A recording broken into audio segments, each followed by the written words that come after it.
خصوصاً نوجوان اور آپ میں سے جو نوجوان بیٹھے ہوئے ہیں، ہو سکتا ہے آپ سینکڑوں یا ہزاروں میں ہوں گے، اچھی طرح سے سمجھ لیں تمہاری جوانی تمہارے ہاتھوں میں امانت ہے۔ اس جوانی کی حفاظت کرنا تمہاری ذمہ داری ہے، اور آپ کی جوانی کی حفاظت کے لیے آپ کے ماں باپ کچھ نہیں کر پائیں گے،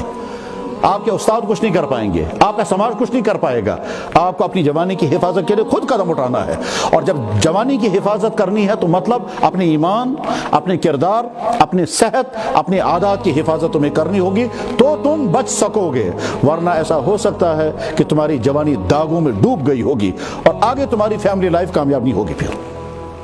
اللہ کے نبی علیہ السلام کو سب سے زیادہ فکر جس بات کا تھا وہ یہ کہ میری امت کے جوان بگڑنے نہیں چاہیے۔ آپ نے فرمایا کیف بکم ایھا الناس اذا طغى نساؤکم فسق، لوگوں اس وقت تمہارا کیا ہوگا جب تمہاری عورتیں بے قابو ہوں گے اور تمہارے نوجوان فاسق و فاجر ہو جائیں گے۔ لہذا میرے نوجوان بھائیوں اچھی طرح سے کان کھول کر کے سنیں اور اپنے دل میں لکھ کر کے رکھیں، اپنی ایمان کی بھی حفاظت کرنا، اور اگر کہیں کنفیوژن ہو جائے تو کسی اچھے عالم سے مل کر اپنا کنفیوژن دور کرنا۔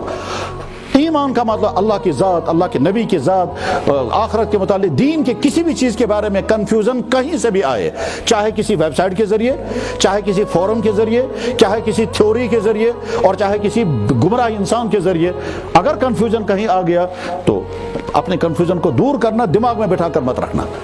ورنہ ایسا ہوگا اندر تمہارا ایمان ختم ہو جائے گا اور تمہیں پتہ بھی نہیں چلے گا، زبان سے کہے گا استش مسلمان استی تو سے اندر شاسن کفر۔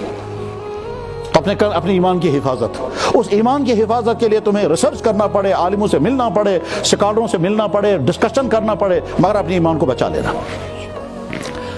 اور پتہ بھی نہیں چلے گا ورنہ ایمان چھن جائے گا۔ اس میں کچھ سکالر بھی بیچ میں آئیں گے کنفیوز کرنے والے، اس میں کچھ ویب سائٹیں کام کر رہی ہیں، اس میں ڈسکشن ہوتے ہیں ٹی ویوں پر، چینلوں پر، وہ ڈسکشن کا مقصد ہی ہوتا ہے ایمان والا کنفیوژن کا شکار ہونا چاہیے اور ایمان چھن جاتا ہے۔ تو ان سے اپنے آپ کو اسی طرح سے اپنے کردار کی حفاظت کرنی ہے، ڈرگ سے، فیشن سے، فضول خرچی سے، بدکاریوں سے، غلط ریلیشنز، غلط فرینڈشپ سے، چاہے وہ کسی کے ساتھ ہوں، اور اس کے ساتھ ساتھ میوزک اور ڈانس اور موبائل کی غلط یوزنگ، ان تمام چیزوں سے، اور یہ ساری چیزیں ہمارے دین نے حرام کی ہیں، اور اس لیے حرام کی ہیں کہ اس میں بے شمار نقصانات ہیں۔